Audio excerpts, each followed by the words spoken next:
chez vous TV. When Jesus follows you everywhere.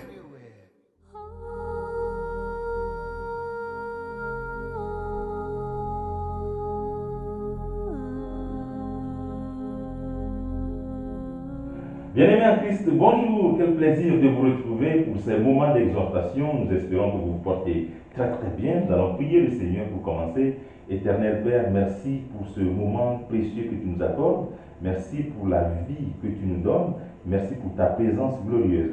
Nous te louons, nous te magnifions et nous te confions ces moments d'exhortation. Agis au travers de nous et parle à ton peuple. Seigneur, merci et nous disons Amen.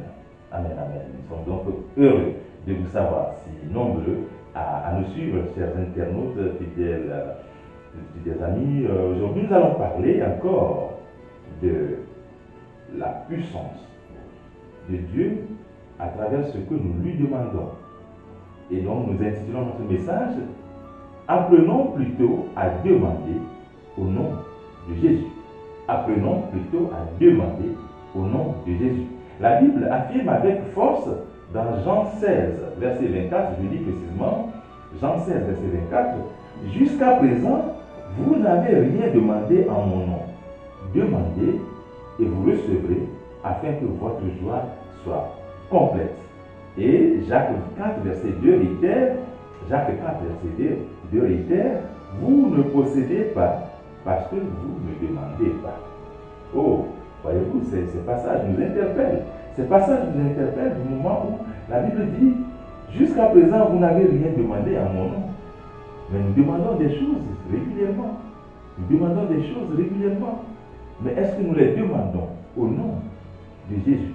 Est-ce que nous les demandons au nom de Dieu? Généralement, nous nous plaignons parce que nous disons que nos prières n'ont pas été exaucées par Dieu. Mais est-ce que ce que nous demandons à Dieu, est-ce que c'est vraiment dans le couloir de la volonté de Dieu? Ou bien c'est pour nos passions? Prions pour demander, mais demandons au nom de Jésus, au nom de Dieu. Je crois sincèrement que la plupart des chrétiens prient et demandent, mais demandent mal. Pourquoi? Parce que nos demandes sont égoïstes, futiles ou incrédules.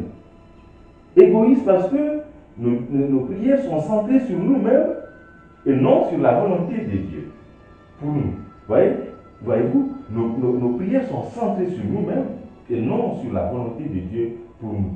Lorsque nous demandons quelque chose à Dieu, nous devons d'abord explorer la volonté de Dieu pour nous et exprimer notre demande.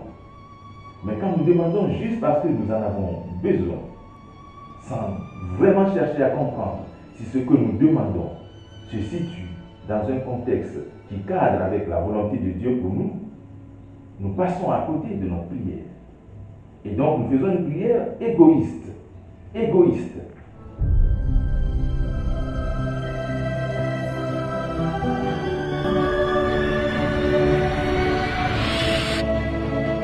Christ chez vous TV. When Jesus follows you everywhere.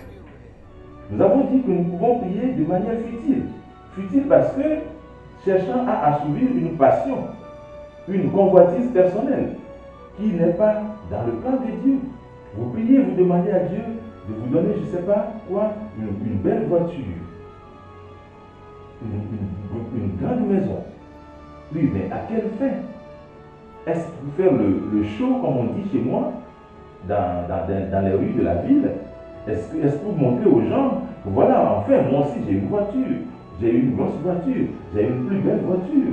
Est-ce pour montrer à vos amis, à vos collègues, que vous êtes capable d'avoir une voiture plus solide, plus belle que leur voiture? Est-ce pour ça?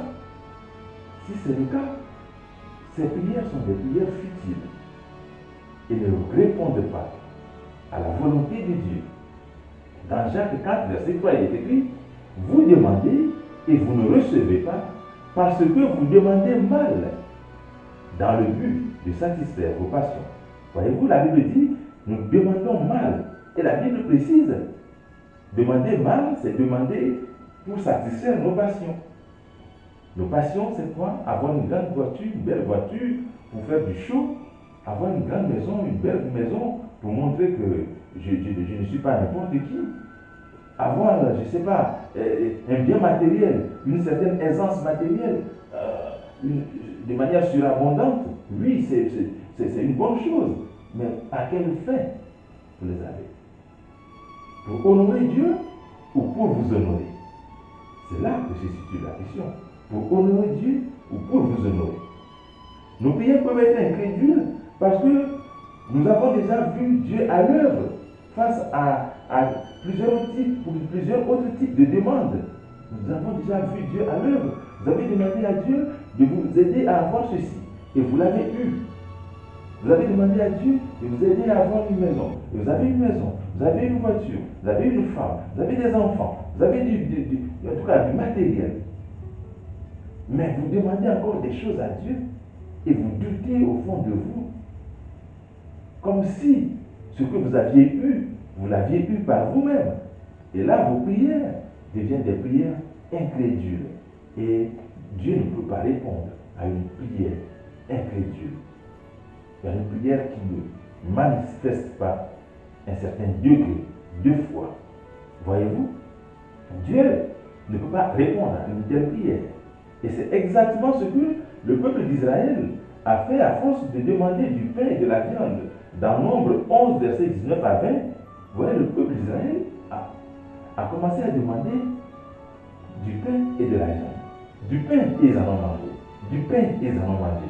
De l'eau, ils en ont bu.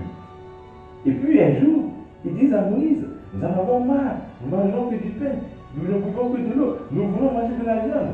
De la viande, de la viande. Comme si Dieu ne pouvait pas leur demander, leur donner de la viande. Voyez-vous, comme si Dieu ne pouvait pas leur donner de la viande. Ils ont vu Dieu à l'œuvre. Ils ont vu comment, en plein désert, Dieu leur a donné à boire. Ils ont vu comment, en plein désert, la nourriture est tombée du ciel et ils ont mangé.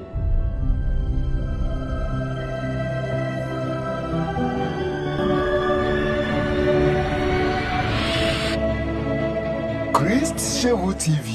When Jesus follows you everywhere.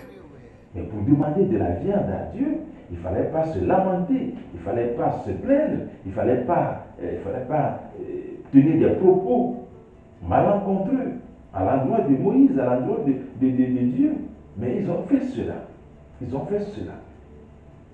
Et Dieu, dans sa colère, a dit, je vous donnerai de la viande, mais je vous en donnerai tellement, et vous en mangerez tellement, que cela finira par sortir de vos narines. Et il leur a donné de la viande. Il leur a donné de la viande. Il leur a donné de la viande. Au point que les mêmes personnes ont commencé à se plaindre. Ah non, ça mange trop de viande. On mange trop de viande. Voyez-vous, quelle est votre façon de prier? Comment vous adressez-vous à Dieu? Pour satisfaire vos passions? Je donne un exemple. Lorsque vous avez des enfants, des neveux, des enfants ou des neveux, des nièces, qui viennent à vous, qui disent, grand frère, ou oncle, papa, achète-moi une tablette. Achète-moi une tablette. Mais qu'est-ce qu'ils vont faire avec les tablettes? Ou alors, achète-moi des bonbons, du chocolat. Et tous les jours, ils vous demandent du chocolat et des bonbons, du chocolat et des bonbons. Mais vous allez finir par vous dire non. Parce que vous savez que trop de bonbons, trop de sucre, trop de chocolat n'est pas bon pour les enfants. Et Dieu lui aussi, il sait. À chaque fois que nous demandons des choses à Dieu, il sait ce qui est bon pour nous et ce qui n'est pas bon pour nous. Et il trie nos demandes. Il trie nos demandes. Il fait un tri et il nous donne ce qui correspond à notre foi d'une part et ce qui est bon pour nous, pas ce qui vient satisfaire nos passions. Il ne nous donne pas ce qui vient satisfaire nos passions.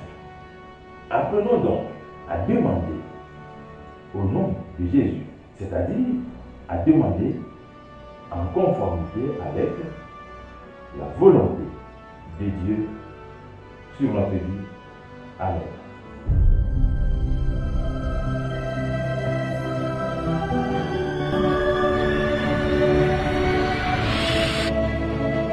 Christ Chez vous TV. When Jesus follows you everywhere.